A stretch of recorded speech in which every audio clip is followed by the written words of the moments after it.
ऋषभदेव भगवान के बारे में कुछ जानकारियां रखते हैं,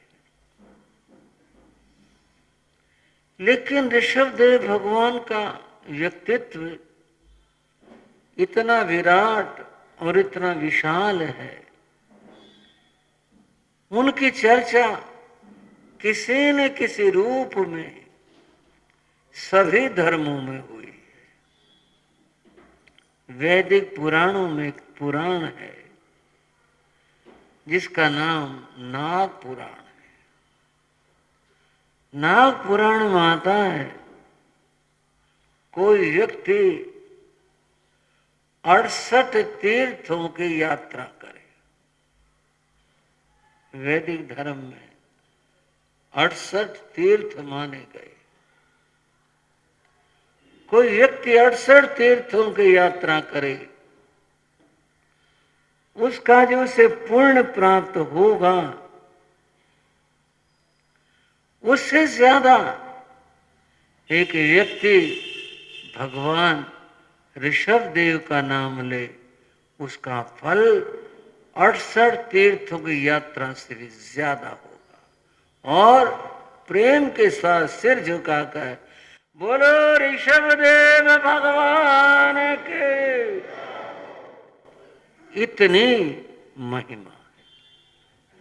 ये जो मैंने आपको बताया, ये पुराण में लिखा हुआ है।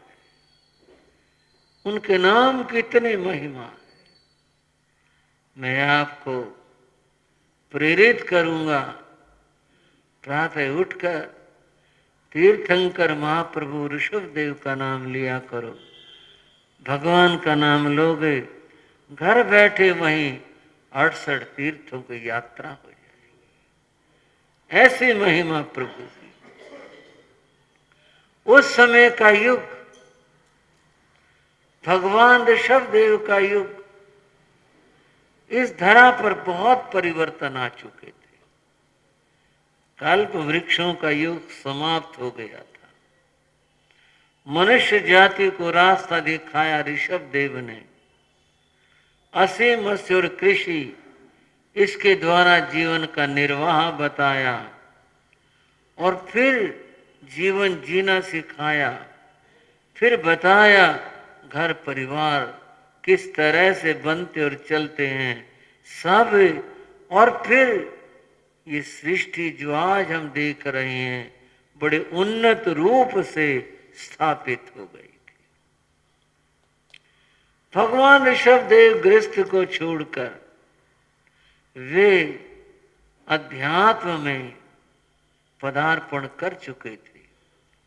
साधना के बाद केवल ज्ञान प्राप्त कर चुके थे। और फिर पांव पांव चलता वो सूरज व्यक्ति व्यक्ति को धर्म का प्रकाश दे रहा था। उस समय राज शासन की कुछ बात करते हैं। महाराज भरत का शासन था। उस समय भरत राजा बन चुके थे, उनका शासन चल रहा था। साहित्य में दो ही नाम आते हैं जो घर में रहते हुए भी पूरी तरह से निष्प्रिय थे। जैन साहित्य में महाराज भरत का नाम आता है। वैदिक साहित्य में राजा जनक का नाम आता है। ये गृहस्थ में रहते, राज्य का संचालन करते हुए भी पूरी तरह से निष्प्रिय रहते थे, कहीं लिप्त नहीं होते थे। और जैसे कहा कि कीचड़ में उत्पन्न होकर कमल निष्प्रिय रहता है, ऐसा उनका जीवन था। महाराज के महल थे, रनिवास था और चारों ओर शांति व्याप्त थी। कोई किसी प्रकार का उपद्रव कुछ ऐसा नहीं था। ऐसा शासन महाराज भरत का चल रहा था। एक बात आप जानते भी होंगे, फिर भी दोहरा लूं, इस हमारे देश का नाम जो भारत है, यह इन्हीं भरत के नाम से भारत है। भरत से होने वाला भारत कहलाता है। साहित्य में 3 भरत हुए। एक श्री राम के भाई भरत थे, एक शकुंतला का बेटा भरत था, और एक महाराज भरत ऋषभदेव के पुत्र थे। ये बात विद्वानों के द्वारा, शोधकर्ताओं के द्वारा, चिंतन करने वालों के द्वारा पूर्णतः प्रामाणित है। इस देश का नाम ऋषभदेव के पुत्र भरत के नाम से भारत है। यह कम से कम जैन परंपरा की बात करूं, उसके लिए बड़े गौरव की बात है। महाराज भरत का शासन चल रहा था। जिसकी हम बात कर रहे हैं वह नए सार का जीव, जो देवलोक में देव रूप में उत्पन्न हुआ था, देव सुखों का अनुभव कर रहा था। देवों की आयु बहुत लंबी होती है, पर कितनी भी बड़ी हो, एक दिन तो आयु पूर्ण हो जाती है। उनकी आयु पूर्ण होने को आई और बहुत सारी बातें होती हैं। कथा बहुत बड़ी हो जाती है कि 6 महीने पहले उन्हें पता चल जाता है। बात इतनी करते हैं, आयुष पूर्ण होने को आई, और जब आयुष पूर्ण हुई तो बंधुओं, वहां से उस आत्मा ने च्वय किया, वहां से प्रस्थान किया, और उनका जन्म महाराज भरत की एक रानी के उदर में आकर वे अवतरित हुए। समय पूर्ण होने पर बालक का जन्म हुआ। अब यह उनका तीसरा भाव है, तीसरा जन्म है। राजघराना महाराज भरत का राजमहल और राजकुमार के रूप में अवतरित हुए हैं। किस बात की कमी थी? बड़ी खुशियां मनाई गई। सब कुछ जो होता है गृहस्थों में वो हुआ। बात आई नामकरण की। बालक का नाम क्या रखा जाए? नाम आप जानते हैं, पर मैं उसका कारण बताऊंगा कि क्या नाम रखा जाए। परिवार एकत्र हुआ, गणमान्य लोग एकत्र हुए, विद्वान ज्योतिषी एकत्र हुए, विचार हुआ इस बालक का नाम क्या रखा जाए। सब ने अपने अपने विचार प्रस्तुत किए। उस बीच महाराज भरत ने कहा, मेरे मन में एक भाव आता है। महाराज फरमाओ, आपका भाव क्या है? ये जो हमारा बालक है, इसको मैं ये सोचता हूं कि यह हमारे आराध्य मम पिता ऋषभदेव, उनके कुल में ये अवतरित हुआ है। ये उनकी एक किरण है, यह उनकी एक किरण है। और संस्कृत में किरण का दूसरा नाम मरीचि होता है। उन्होंने कहा इस बालक का नाम मरीचि रखा जाए। भगवान ऋषभदेव के उस महाव्यक्तित्व की एक किरण हमारा ये बालक है। इसमें विनम्रता भी थी, प्रभु के प्रति श्रद्धा भी थी, और ये सोच करके इस बालक का नाम मरीचि रखा जाए। और सबने कहा ठीक है, यही ठीक है, इस बालक का नाम मरीचि रखा जाए। और उस बालक का नाम मरीचि रख दिया गया। लालन पालन पोषण सब, एक राजकुमार थे, आगे बढ़े, एक आयु आई शिक्षा की, वह भी हुई, समय सरकता गया, समय आया, मरीचि युवा हो गए।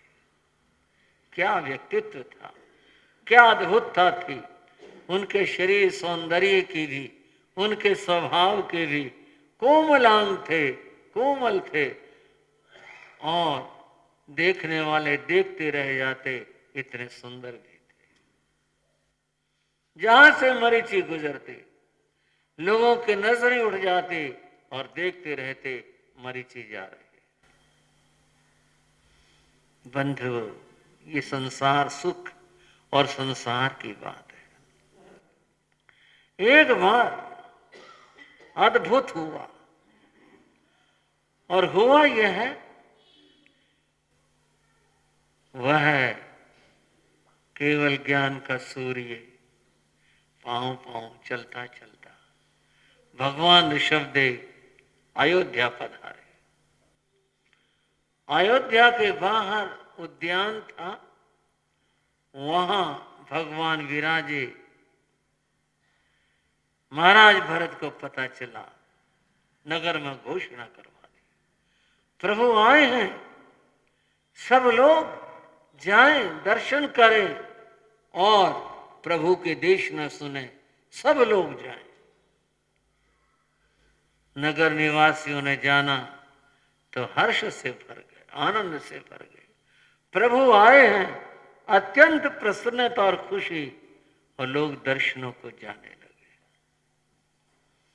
महाराज भरत भी तैयार हुए, प्रभु के दर्शनों को दर्शन करने के लिए तैयार हुए, तो मरीचि सामने आ गए। मरीचि ने पूछा, पिताश्री आज कहां जा रहे हो? तो मैंने मालूम, किस बारे में? अरे भगवान ऋषभदेव आए हैं, उनके दर्शन करने जा रहे हैं, तुम भी चलो। हाँ, मैं जरूर चलूंगा, अवश्य चलूंगा, प्रभु के दर्शन मैं भी करूंगा। और तब पिताश्री के साथ मरीचि भगवान के दर्शनों के लिए गया। वहां गया, वो शोभा देखी, संवत्सरण की अद्भुतता निराली। देव और देवियां उपस्थित हैं, प्रभु के सामने नत हैं, साधु साध्वियां, और कितने श्रोता, पुरुष भी, स्त्रियां भी, और तो क्या तिर्यंच भी। विशाल संवत्सरण, संवत्सरण तीर्थंकर सभा को कहते हैं। उस दृश्य को देखकर मरीचि तो हैरान रह गया, भगवान के सामने गया, दर्शन किया, बैठ गया। महाराज भरत भी बैठ गए, और बहुत लोग बैठे हुए थे। प्रभु ने धर्म देशना दी। जो तीर्थंकरों की धर्म देशना होती है, वह धर्म का प्रतिपादन होता है, आत्मा को जगाने के लिए होता है, और आत्मा की जागृति को वैराग्य कहते हैं। सब सुनकर मरीचि को लगा, मैं संसार में अपना समय और जीवन खोने लग रहा हूं। देशना पूर्ण हुई, सब लोग दर्शन करके जा रहे थे। मरीचि प्रभु के चरणों में आया और कहा, भगवान मैंने आपकी देशना सुनी, मैं इसके ऊपर श्रद्धा करता हूं, मैं इसको स्वीकार करता हूं। दीक्षा का भाव आया कि मैं आपके चरणों में दीक्षा लेना चाहता हूं।